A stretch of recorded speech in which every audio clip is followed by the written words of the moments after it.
Hello! This is the tutorial for the second beginner crochet class. We made or are making this tea bag bookmark little friend.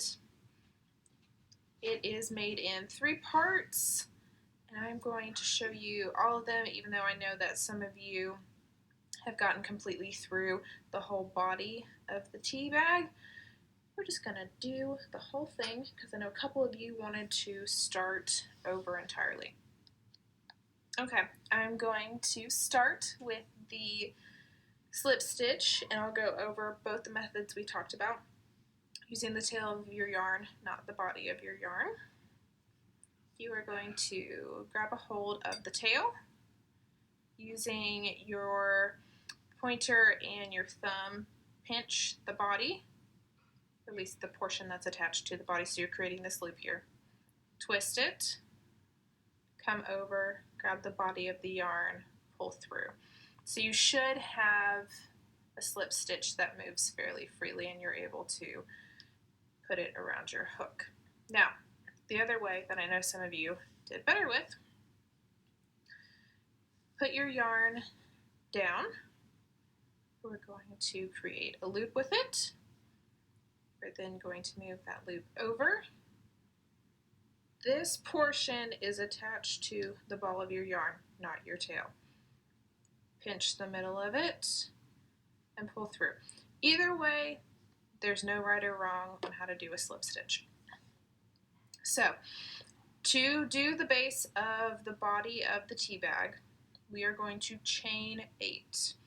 To make a chain, all you're going to do is you're going to take the body of your yarn, not your tail, don't work with your tail. We're going to run out of tail eventually, we won't run out of body. Loop behind, grab a hold of your tail, and pull through. We're going to do this 8 times, and this is just creating the foundation stitch. And the way we count them, either 2 ways at this point, and it totally depends on your tension, because sometimes as you're learning you're going to have tighter tension than others. You're either going to count the holes or just count the little humps. So this is 1, 2, 3, 4, 6, 7, 8. So you have chain 8. This is your foundation, not your first row. From here, so from your chain, you are going to start doing your second stitch, which is the single crochet stitch we talked about. You are going to skip the last chain you made. What's on your hook is not anything right now, it's just working yarn. It doesn't have any sort of destiny, it isn't anything at this time. So you're going to skip your first one, go into your second one. You're going to take your hook, you're going to stab it. So it looks kind of funny, it's like this. It's like you've stabbed your little worm friend. You are going to loop over, pull through what you just looped over, loop over again, and pull through 2 of them this time. This looks like nothing yet. Don't panic on your first row, don't panic on your second row. It's going to work out. So, going into the next one, more than likely your most visible chain here that you have left is the one you just made. You just worked into this one. So if I can kind of separate this out, you see that I've already worked into this chain. So I'm going to go into the next one. Same principle, I'm going to stab it, loop over, pull through 1, loop over, pull through 2. And I'm going to continue this down 7. We chained 8, but don't forget that we skipped the first chain. So you will have a total of 7 single crochets on this row.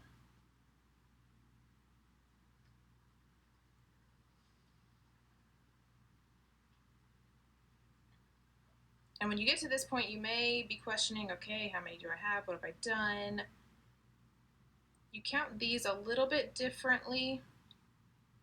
You can kind of see that your single crochets make a loop or kind of almost heart shape.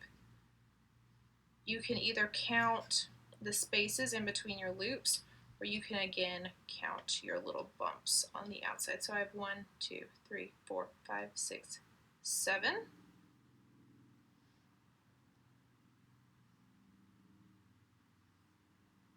So from here, I'm going to make a chain. That was the first stitch we made, and we are going to flip the entire pattern. You are going to skip what you just chained and do single crochets across. So at this point, we're repeating the pattern. You're doing 7 single crochets, 1 chain, turn it, and we're going to do this 12 times. Seems like a lot, but you're going to end up with a nice little rectangle at the end.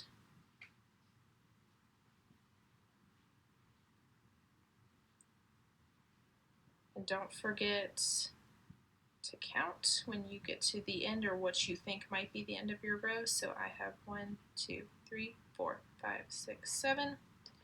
From here I will chain and turn again. So we've done this twice now. We will do this for another 10 times. All right, as we finish our last row, we'll get to the 7th single crochet. From here I have 1, 2, 3, 4, 5, 6, 7, 8, 9, 10, 11, 12.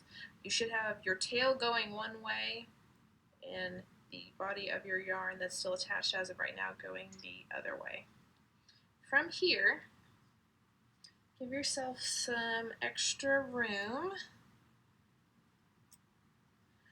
Cut that off, and all you're going to do if your hook is still in place like you're about to crochet is just pull it through. So you'll have your nice little rectangle. That's the body of your tea bag little friend. So from here, you're going to fold them in half. Don't panic if it's not perfectly lined up. You still have the same amount of stitches on the bottom as you do on the top. It'll work out once we sew him together. From here, this is totally optional if you want to do this. I think it makes him look very cute. We are going to add little eyeballs. So from here, when you fold it in half, you can determine, is this going to be the front or is this going to be the front? It's entirely up to you. There is no right or wrong answer. And there's no right or wrong answer with where you put the eyeballs. I personally like to put them toward the middle and as far apart as I can. I think they look really cute this way. And I like to just put them in, and get an idea of what's he going to look like. Are they even? Do I have it on a wrong row? Is he going to be lopsided? I usually do them even. You can do them however you want. I'm using safety eyeballs. So they are designed to be in fabric. They're designed to be in yarn. They kind of have a washer system. It's these little plastic pieces. You just press them on. And just a warning, these are not recommended for animals or anyone under the age of 3. So from here, my eyeballs are attached. They're not coming out. However, a lot of times these are used with stuffing. We're not stuffing our little guy, so there's the risk of him poking through the bag once you fold him in half. I am going to caution you with what I'm about to do. I'm going to use a lighter and melt it. If for whatever reason you are young, let a parent do this. If you are uncomfortable, let somebody else do this. If you catch your yarn on fire, I'm really sorry. Overall, just be careful. Use common sense with fire. All we're doing is melting him, so they're a little bit rounded. We're not catching our house on fire, we're not catching our yarn friend on fire, we're not catching our table or our blanket or our clothes or anything else on fire. You don't need it for very long, they just need to be less pointy than they were. Here's one that is not melted versus what we just melted. So you should be in the clear here. From here, I don't think anyone got to this point. From here, we're going to fold them in half the way we were intended to. We are done with this body color. This is the only color we're doing with that one.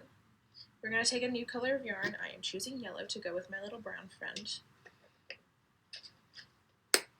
And obviously, just whatever color pattern you feel like goes with them, or whatever you've taken home.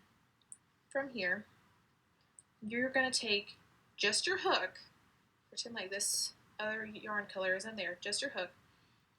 You see where your yarn came out of? Impale that loop, just like we're about to do a single crochet. But this time, we're also going to pick the furthest loop on the other end. We are also attaching this. So right now you have both ends of your little tea bag friend on your hook. Don't be discouraged. This is not as difficult as it looks. It's just going to be tedious for a second. So taking the tail of your second yarn, we are going to place that over your hook. And how I do it, so I reach under the yarn that I'm working with my pointer finger and I trap this tail to what I'm working on. So as I'm coming through, I am looping my yellow and pulling it through both of my browns. From here, I am not letting go of this tail yet because it is not attached well. I'm going to put my hook under the yarn that I have over my pointer finger.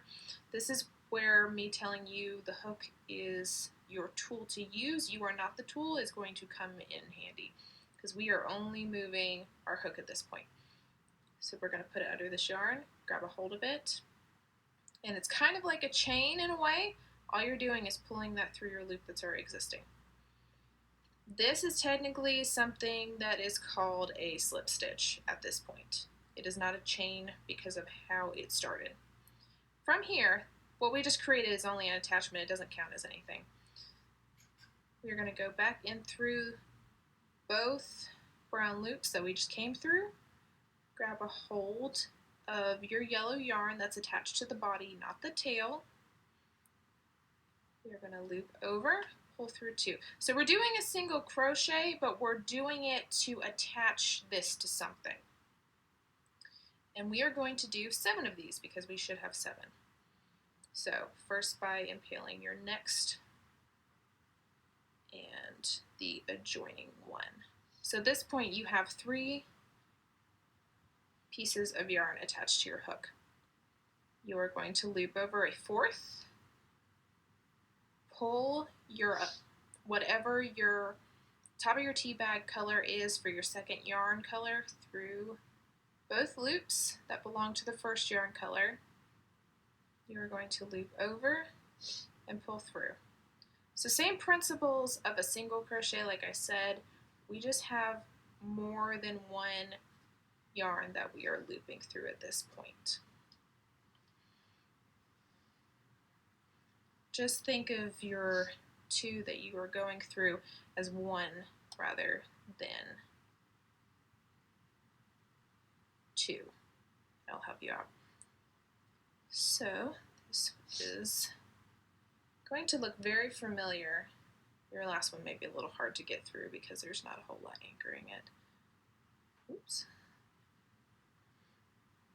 So you should have 7 here. I have 1, 2, 3, 4, 5, 6, 7. From here, it's going to look very similar to what we've worked with before, and we're going to use the same principle. So once you have 7 down, you are going to chain 1 and turn. After you have turned, like before, don't go into your chain. You're going to go into your last single crochet. Stab it, oops, stab it, yarn over, pull through 1, yarn over, pull through 2. We are doing this 7 times again, just like when we were doing the foundation part of our little friend to make his body.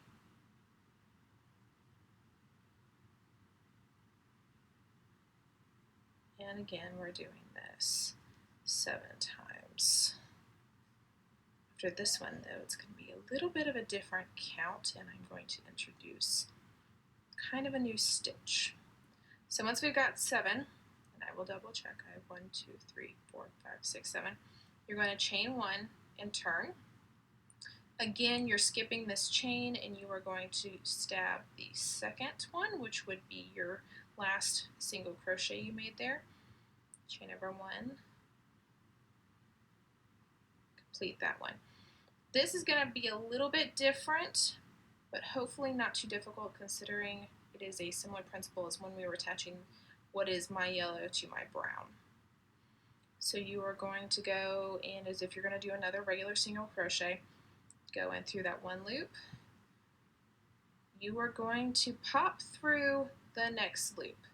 So it's going to look kind of funny. If you look at it like this, you have 3 pieces of yarn. You technically have 2 single crochet stitches and the yarn you're working with on here so far. This is called a decrease. And what you're essentially doing is using 1 single crochet to crochet 2 stitches together. So you're still doing the same single crochet, you've just put it in 2 loops sideways rather than we were going through 2 this way. So that will make it 2 single crochets. Do another regular one where you're just stabbing through 1 piece of yarn, yarn over, pull through, yarn over, pull through 2. Do another one of your ones where we are decreasing. We end up going through 2 stitches, yarn over, pull through 1, yarn over, pull through 2. We're going to do 1 more regular single crochet. So from here, if you were counting with me, I had 7 to begin with, 7 on the next one, and I did 5 because I did 2 decreases. From here, we are going to chain 1 and turn. Again, skipping that chain, we are going to go through our last single crochet and do 1. And we're doing 5 across here. So we're not decreasing at all, we're just doing our regular single crochets. Didn't quite have enough yarn there. So there should be 5 total because we decreased the last one. And then chain 1 at the end and turn. So we're going to do another round that has our decreases and then we are done. So we are going to start with, skip your chain, go into your last single crochet, do a single crochet, just like normal. This is going to be our decrease.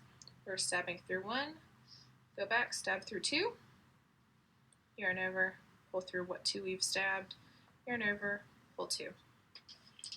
And we are going to do that 1 more time. So stab 1, go back, stab your next one, yarn over, pull through 2, yarn over, pull through 2. So from here, he looks really funny. He does not look like this. We are going to do some sewing.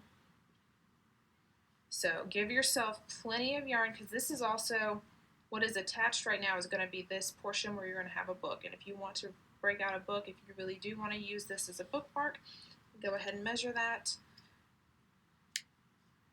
We're going to cut. Same thing as we did with our last one that we ended. All we're going to do is pull this yarn through. So we are very securely attached. So before we do all our sewing, we have technically made everything to the point of here. So we've made the body, the little flat tag. Now we need the top. Very simple. We're going to make that first before we do all of our sewing.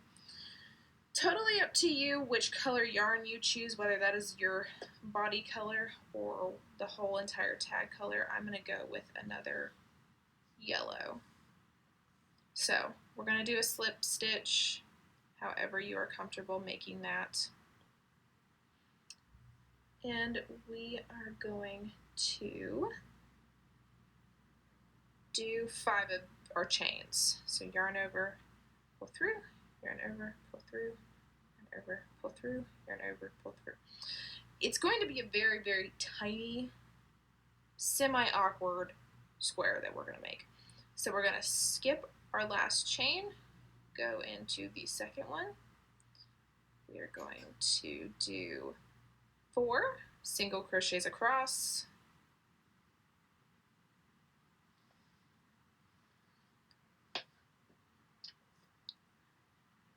and then once we get to 4, chain 1 and turn. So it's the same pattern essentially over and over again. Skip your chain, go into your last single crochet,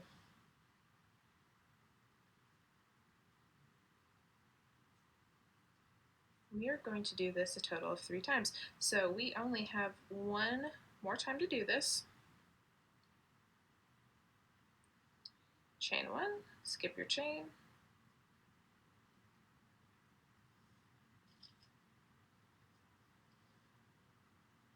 and do 4 across. It's going to be the same principle, finishing off our tiny square.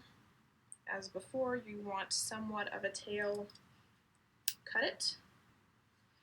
And we have made all of our parts and pieces, and now all we have to do is assemble it. So to assemble it, all you need is either a tapestry needle or a yarn needle. I think this is classified as a yarn needle. It's essentially the same thing. So to begin with, our last little square that's the top of our yarn, we're going to pull it through the loop. So, and this is what we call, or what is referred to as weaving in your ends. Basically, you don't want to cut with yarn right here on either side because it's just going to unravel. It is not going to be sturdy. You don't necessarily have to put a dozen knots into it like you do sewing, but if you don't weave in your ends, it's going to unravel. So this is going to ensure that your friend's going to last a long time. And you can do this however you want to. For simplicity's sake, I am going to just weave in between my stitches.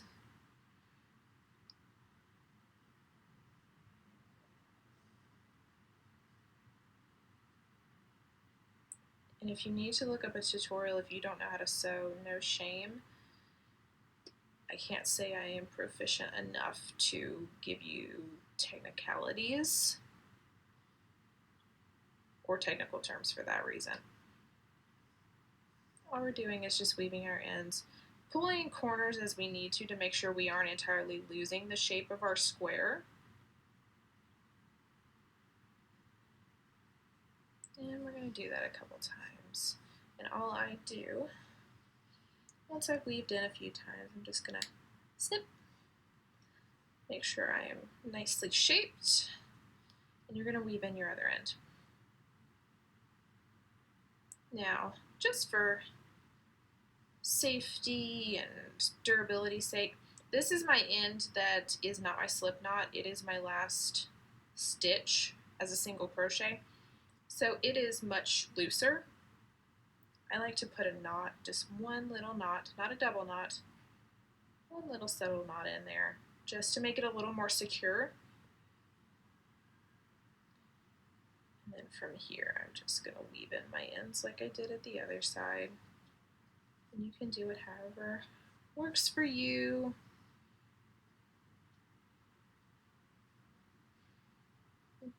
Just weaving in your ends.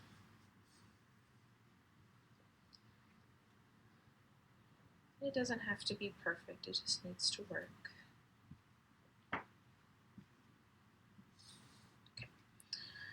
once you've weaved in a few inches, we can cut that off and we have a nice little square. If it's not a perfect square, that's fine.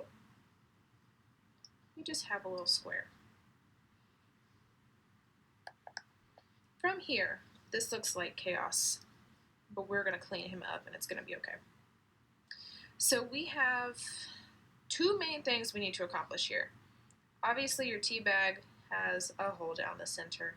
We need to sew up his sides just so he stays in good shape and he's not getting caught on things in your bag or anything else. And we need to fix this tag because this does not look like this right now, but we're going to get there. So first things first, take one of your sides and your yarn and or tapestry needle, and we're going to close him up. So however you end up sewing him, just make sure that you are sewing both sides in. Doesn't have to be perfect. It's not like we've stuffed him and we're worried about stuffing coming out. We just need to close him up. And it'll make him nice, neat, and tidy. So once I get to the bottom, I usually put in one little knot just to make sure. I find his hole on his other side. I stab him essentially with a yarn needle and pull it out the other side. I snip, and whatever I haven't snipped, I tuck into his body. He's a bookmark. He's not the flattest bookmark in the world, but he doesn't need to be stuffed, and he doesn't need a lot of the end of your yarn in his actual body. So we're going to go on the other side, do the exact same thing as we did. On the opposite side, we're just working back and forth.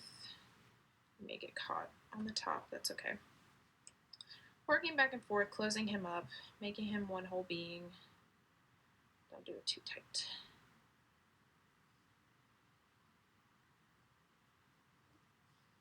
It also reinforces him a little bit. So once we've got to the bottom, again, do a knot. And just stab him. This time you don't have a hole to dig through, just stab him through. And cut.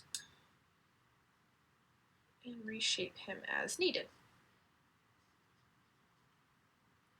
Get rid of your scraps, toss them to the side. From here, you should have two ends of your yarn attached. I like to start with the bottom, just to make sure the bottom is reinforced before I'm doing some more sewing.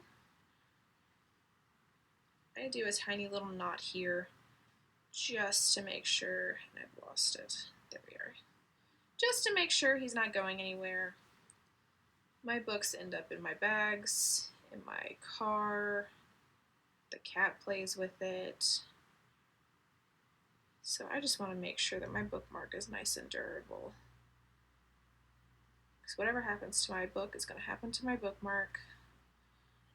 And I just essentially go all the way across, pull through.